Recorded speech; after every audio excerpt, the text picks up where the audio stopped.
बिस्मिल्लाहिर्रहमानिर्रहीम। हर किस्म की तारीफ़ उस अल्लाह के लिए जिसने हमें पैदा किया, और हर किस्म का दरूद और सलाम आप सल्लल्लाहु अलैहि वसल्लम की ज़ात के लिए जो हम तक अल्लाह ताला का पैगाम लेकर आए। अल्हम्दुलिल्लाह, उम्मीद है कि आप सब लोग ठीक होंगे इंशाअल्लाह। तो मैंने ये डिसाइड किया है कि हम रोज़ एटलीस्ट एक ड्रग के बारे में पढ़ेंगे। उसकी फार्माको काइनेटिक्स हो गया, डायनामिक्स हो गया, उसके साइड इफ़ेक्ट्स हो गए, और उसका डोज़ेज फॉर्म वगैरह कि हम कितने एमजी वाली मेडिसिन हम उसको दे सकते हैं, और किस किस डिज़ीज़ की ट्रीटमेंट के लिए वो इस्तेमाल होती है। तो मैंने ये सोचा था कि हम रोज़ एक ड्रग के बारे में पढ़ेंगे। तो मैंने सोचा जो मेरे घर में इस्तेमाल हो रही हैं ड्रग्स, उसी से स्टार्ट करते हैं। तो उसमें सबसे पहले थी लिसिनोप्रिल। ये ब्लड प्रेशर की ट्रीटमेंट के लिए इस्तेमाल होती है, और ये एस इनहिबिटर जो ग्रुप है एंटी हाइपरटेंसिव का, उससे बिलोंग करती है। फिर मैंने ये सोचा कि हम क्यों ना कंपैरेटिव स्टडी करें कि एस इनहिबिटर्स के अंदर जितनी भी ड्रग्स आती हैं उनको एक टेबल की फॉर्म में हम डिस्कस कर लें, ताकि हमें समझना कंपेयर करना उनको आसान हो जाए इंशाल्लाह। तो मैंने ये एक टेबल बना दी है जिसमें हमने इसके फार्माकोकाइनेटिक्स को डिस्कस किया हुआ है। इसी तरह हम इसकी डोजेज फॉर्म को टेबल की फॉर्म में देखेंगे, और इंशाल्लाह एडवर्स इफेक्ट्स को भी इनकी टेबल की फॉर्म में देखेंगे इंशाल्लाह। तो ताकि हमें समझना कंपैरेटिवली जब हम इसको देखेंगे तो हमें समझना इंशाल्लाह आसान हो जाएगा। तो पहली बात तो ये कि एस इनहिबिटर्स एक एंटी हाइपरटेंसिव ड्रग है जो ब्लड प्रेशर की ट्रीटमेंट के लिए इस्तेमाल होती है, और इसके अंदर 10 ड्रग्स जो हैं वो इंक्लूड हैं। अब इसके मैकेनिज्म ऑफ एक्शन की तरफ आ जाओ। अब मैकेनिज्म ऑफ एक्शन को आपने सिंपल इन अल्फाज में याद रखना है कि ये जो एस इनहिबिटर है वो एक एक एस एंजाइम होता है। वो क्या करता है, एंजियोटेंसिन 1 को एंजियोटेंसिन 2 में कन्वर्ट करता है। तो एस इनहिबिटर इस कन्वर्जन को रोक देते हैं। जब ये कन्वर्जन नहीं होगी तो क्या होगा कि आपकी जो आर्टरीज हैं और जो वेन्स हैं वो डायलेट कर जाती हैं, जिसकी वजह से अब आपका ब्लड प्रेशर कम हो जाता है। तो हाइपरटेंशन का ट्रीटमेंट हो जाती है इस तरह। पहली काम तो ये करता है। दूसरा काम वो ये करता है कि वो ब्रेडिकाइनिन की मेटाबॉलिज्म को इनहिबिट कर देता है। अब नॉर्मली जो ब्रेडिकाइनिन है ना, ये क्या करता है, ये ना ब्लड प्रेशर को कम कर रहा होता है। ब्रेडिकाइनिन, आप ये याद रखो कि ब्रेडिकाइनिन का काम क्या है कि ब्लड वेसल्स को डायलेट करके ब्लड प्रेशर को कम करता है। ब्रेडिकाइनिन का नॉर्मल ये काम होता है। अब ये जब ब्रेडिकाइनिन कन्वर्ट हो जाता है अपने इनएक्टिव मेटाबोलाइट्स के अंदर, इनएक्टिव, आई एम लिख देता हूँ। आई एम का मतलब है कि आई एम, इनएक्टिव मेटाबोलाइट्स के अंदर। तो जो एस इनहिबिटर्स है वो क्या करते हैं कि ब्रेडिकाइनिन को इसके इनएक्टिव मेटाबोलाइट्स के अंदर कन्वर्ट होने से रोकते हैं। जब ये कन्वर्ट नहीं होगा तो इसका क्या मतलब है, जो आपका ब्रेडिकाइनिन है इसका लेवल ज़्यादा हो जाएगा ब्लड के अंदर। तो ये ज़्यादा देर तक ब्लड को डायलेट करके रखेगा, जिसकी वजह से हाइपरटेंशन की ट्रीटमेंट होती है। तो एस इनहिबिटर दो काम करते हैं। पहला काम क्या करते हैं कि वो एस जो एंजाइम है उसको ब्लॉक कर देते हैं, और दूसरा करते हैं ब्रेडिकाइनिन के मेटाबॉलिज्म को इनहिबिट। इससे क्या होता है कि जो हार्ट का प्री लोड और आफ्टर लोड में रिडक्शन हो जाती है। अब प्री लोड और आफ्टर लोड क्या है, वो अगर आप एक प्रॉपर वीडियो बन जाएगी, इसको बनाऊंगा इंशाल्लाह उसके ऊपर। अगर आपको फिर भी समझना है तो मैं छोटा सा एक लाइन में बताता हूँ कि प्री लोड होता है कि जब हमारा हार्ट स्ट्रेच होता है फुल, हार्ट की स्ट्रेचिंग को वो कहता है प्री लोड। और आफ्टर लोड होता है कि जब अब हार्ट के जो वेंट्रिकल्स होते हैं ना, वेंट्रिकल्स जब वो फॉर एग्जांपल, प्री लोड का मतलब ये है कि बैलून, जिस तरह हम बैलून के अंदर हवा भरते हैं तो बैलून की जो वाल्स होती हैं वो स्ट्रेच होना शुरू हो जाती हैं, फूलना शुरू हो जाती हैं। उसको हम कहते हैं प्री लोड, ठीक है। और आफ्टर लोड का क्या मतलब है कि एक पंप है जिसके अंदर अब पानी आ गया है, ठीक है, और उसने पंप करना है पानी को, उसने अपने अंदर से निकालना है। तो उस कॉन्ट्रैक्शन को हम आफ्टर लोड कहते हैं। वेंट्रिकल्स की कॉन्ट्रैक्शन को हम आफ्टर लोड कहते हैं।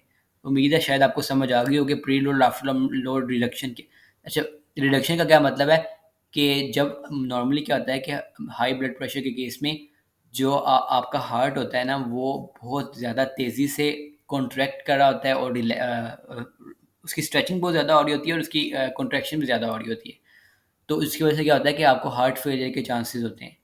तो जो आपका एस इनहिबिटर है वो प्री लोड और आफ्टर लोड को रिड्यूस करता है, मतलब उसकी स्ट्रेचिंग को भी नॉर्मलाइज कर देता है, और उसकी कॉन्ट्रैक्शन को भी नॉर्मलाइज कर देता है। ठीक है, उम्मीद है कुछ आपको समझ आ गई होगी। अगर नहीं आई तो मैंने यूट्यूब पे वीडियोस अक्सर पड़ी होती हैं, प्री लोड और आफ्टर लोड रिडक्शन, आप जाके देख सकते हो कि हार्ट की प्री लोड और आफ्टर लोड रिडक्शन क्या चीज़ है। ये हो गया। अब जो तीसरा काम जो है एस इनहिबिटर क्या करते हैं कि वो प्रमोट करते हैं सोडियम और वाटर की एक्सक्रीशन को। कैसे प्रमोट करते हैं कि नॉर्मली जो एंजियोटेंसिन 2 है ना आपका, वो एल्डोस्टेरोन की सेक्रेशन को स्टिमुलेट करता है। जब आपका एंजियोटेंसिन 2 ही नहीं बनेगा, तो आपका एल्डोस्टेरोन नहीं बनेगा। जब आपका एल्डोस्टेरोन नहीं बनेगा, तो ये वाटर और सोडियम को की एल्डोस्टेरोन क्या करता है कि वाटर और सोडियम की रिटेंशन करता है किडनी के अंदर, उसको एक्सक्रीट नहीं होने देता, ठीक है। जबकि जब एल्डोस्टेरोन नहीं बनेगा इस केस के अंदर, एस इनहिबिटर के केस के अंदर जब एल्डोस्टेरोन नहीं बनेगा, तो आपकी सोडियम और वाटर की जो एक्सक्रीशन है वो होना शुरू हो जाएगी, स्टार्ट होना शुरू हो जाएगी, ठीक है। जब इनकी वो कहता है कि जब इनकी एक्सक्रीशन होती है ना, तो दूसरा काम क्या होता है कि आपका जो पोटेशियम लेवल है ना वो ज़्यादा होने के चांसेस, या वो आप ऑब्जर्व करोगे कि आपका पोटेशियम लेवल ब्लड के अंदर, जब आप ब्लड का टेस्ट कराते हो, सीरम इलेक्ट्रोलाइट का टेस्ट कराते हो, तो पोटेशियम का लेवल ज़्यादा हो जाता है एस इनहिबिटर्स के केस में। और उसके अलावा वो कहता है कि जो एस इनहिबिटर है वो भी आल्सो इलिसिट, इलिसिट का क्या मतलब है, ऑब्टेन। एस इनहिबिटर के ज़रिए जो आपका रीनोप्रोटेक्टिव इफेक्ट, रीनोप्रोटेक्टिव इफेक्ट का क्या मतलब है कि आपको आपकी किडनी को की प्रोटेक्शन का जो इफेक्ट है ना वो भी होता है। अब वो किडनी कैसे प्रोटेक्ट होती है एस इनहिबिटर के ज़रिए? अब किडनी के प्रोटेक्ट करने का क्या मतलब है कि आपको कोई बीमारी थी, फॉर एग्जांपल सीकेडी है या कोई और प्रॉब्लम है, उसकी वजह से आपकी किडनी को डैमेज हो रहा होता है। तो एस इनहिबिटर क्या करते हैं कि उस डैमेज को मिनिमाइज़ कर देते हैं, या स्लो, या वो डैमेज को स्लो कर देते हैं। तो इसका ये मतलब है कि ACE inhibitor also elicit renoprotective effect. अब वो रीनोप्रोटेक्टिव इफेक्ट कैसे देते हैं कि वो हमारी जो रीनल आर्टरियोल्स हैं उनको डायलेट कर देते हैं। जब वो डायलेट होंगी तो उनकी डैमेजिंग इफेक्ट भी कम हो जाएगा, ठीक है, किडनी का। तो आपने ये याद रखना है कि ये किडनी को रीनोप्रोटेक्टिव इफेक्ट भी देता है। और लास्ट पे आता है कि ये कार्डिक और वस्कुलर रीमॉडलिंग को रिड्यूस कर देता है। अब इसकी रीमॉडलिंग का क्या मतलब है? फॉर एग्जांपल जो हमारी हार्ट की खुद की ब्लड वेसल्स थी वो कॉन्ट्रैक्ट होना शुरू हो गई हैं, तो एस इनहिबिटर्स क्या करेंगे कि उन ब्लड वेसल्स को डायलेट ही रखेंगे, ठीक है। कार्डिक जो हार्ट की ब्लड वेसल्स थी, या वैसे कोई जो वस्कुलर कोई और ब्लड वेसल्स हैं, हमारे नॉर्मली ब्लड वेसल्स हैं। नॉर्मली क्या होता है कि जब ब्लड प्रेशर ज़्यादा होता है तो हमारी ब्लड वेसल्स कंस्ट्रिक्ट हुई होती हैं, ठीक है। तो ये क्या करती हैं एस इनहिबिटर्स, उन ब्लड वेसल्स को डायलेट कर देती हैं, या उनकी रीमॉडलिंग का मतलब है कि उनको कंस्ट्रिक्ट होने से बचा के रखती हैं, ठीक है। अब ये जो कार्डिक और वस्कुलर रीमॉडलिंग है वो एसोसिएट करती है क्रॉनिक हाइपरटेंशन के केस में, हार्ट फेलियर के केस में, और मायोकार्डियल इन्फ्रेक्शन के केस में। तो उम्मीद है आपको mechanism of action ACE inhibitor का समझ आ गया होगा। क्या है मैकेनिज्म ऑफ एक्शन? पहला काम ये है कि एंजियोटेंसिन 1 को एंजियोटेंसिन 2 में कन्वर्ट होने से रोकती है। दूसरे नंबर पे आता है कि ब्रेडिलकाइनिन की मेटाबॉलिज्म को इनहिबिट करती है। तीसरे नंबर पर आता है कि ये सोडियम और वाटर की एक्सक्रीशन को ज़्यादा करती है। चौथे नंबर पे आता है कि ये रीनोप्रोटेक्टिव इफेक्ट देती है। और छठे नंबर पे, या पाँचवें नंबर पे आता है कि ये कार्डियक और वस्कुलर जो रीमॉडलिंग है उसको रिड्यूस करती है। तो उम्मीद है इसका आपको मैकेनिज्म ऑफ एक्शन समझ आ गया होगा। अब उसके बाद इसकी फार्माकोकाइनेटिक्स को देख लेते हैं। अब फार्माकोकाइनेटिक्स के अंदर आपने ये चीज़ें याद रखनी है कि पहली बात होती है बायो अवेबिलिटी।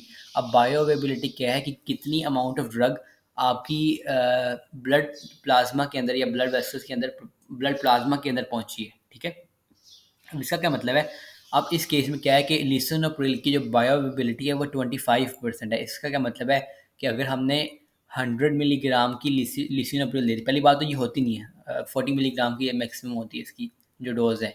फॉर एग्जांपल लगा लो, अगर इसकी आपने 100 मिलीग्राम दिया था लिसोनोप्रिल, तो सिर्फ 25 जो है वो 25 मिलीग्राम वो जाएगी आपकी ब्लड प्लाज्मा के अंदर, और बाकी आपकी लीवर के ज़रिए मेटाबोलाइज हो जाती है। ये वो इनएक्टिव मेटाबोलाइट, जो उसका एक्टिव फॉर्म है ना वो सिर्फ 25 mg ही जाएगी।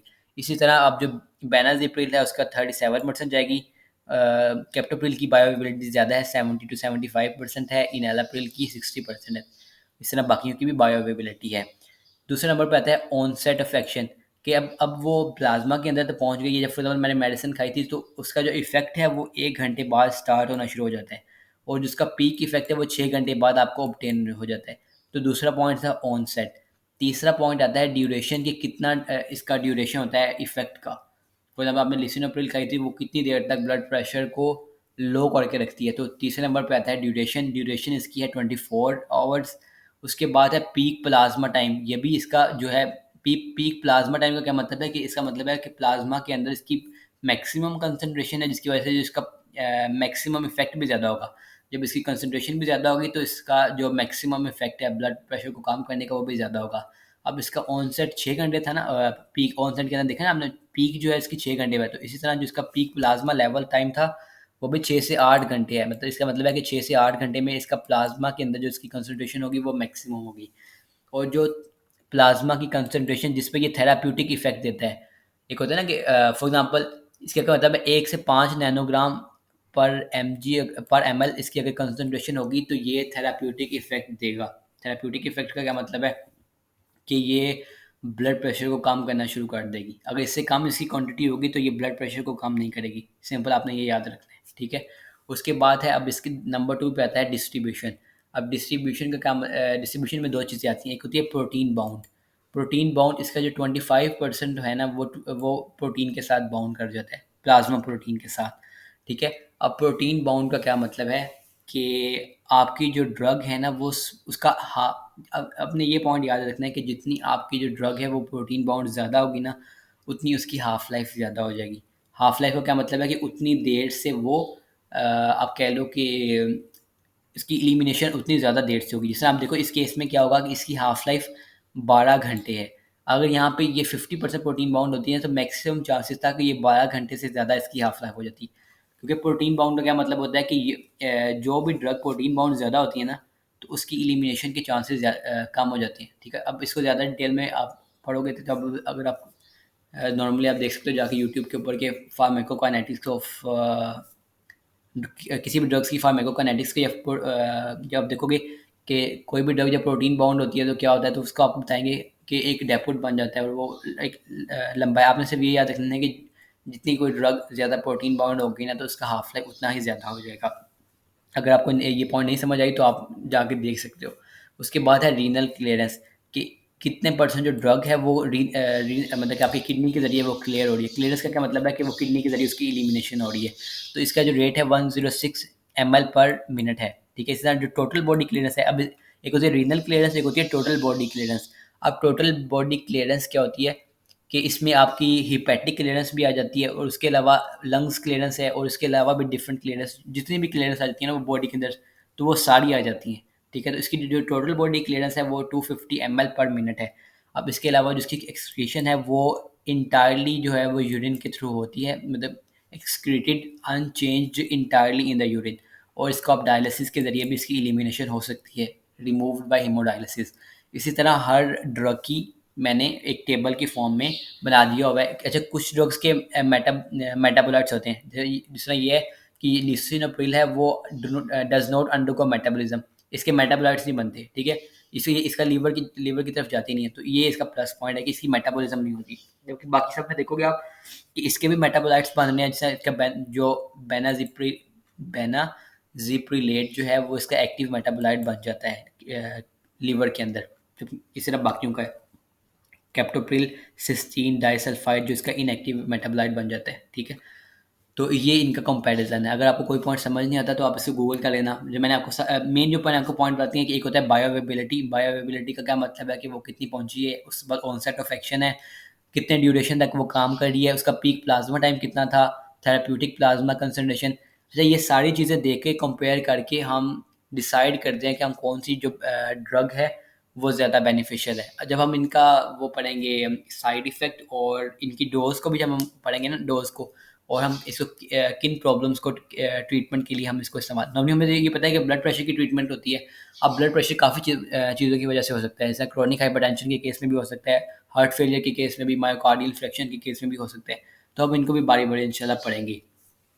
तो उम्मीद है आपको आज की वीडियो पसंद आई होगी।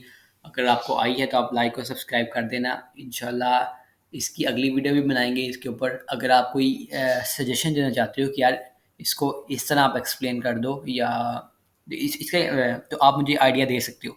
और दूसरा, मैंने इसी जो टेबल की फॉर्म में बनाने का इससे फ़ायदा हमें ये होगा कि हमें एक ही टाइम में हमारी जैसे अब 10 ड्रग्स आती हैं एस इनहिबिटर्स के अंदर, तो यहाँ पे मैंने अब यहाँ पे 7 का ही बन सकता था ऑप्शन, तो मैंने इसलिए यहाँ पे 7 डिस्कस की हुई हैं, ठीक है। लेकिन हमारे पास 10 एस इनहिबिटर्स हैं। तो इसका क्या मतलब है कि हमारी एक दिन में हम 10 एटलीस्ट ड्रग्स को हम पढ़ सकते हैं, अगर हम इसको टेबल की फॉर्म में देखें तो इंशाल्लाह। तो मेरा टेबल बनाने का यही मकसद था। इसके अलावा अगर आपको कोई सजेशन हो तो आप लाजमी मुझे कमेंट्स में बताना, ठीक है। तो अगली वीडियो में मुलाकात होती है। तब तक अपना ख्याल रखिएगा। अल्लाह हाफिज़।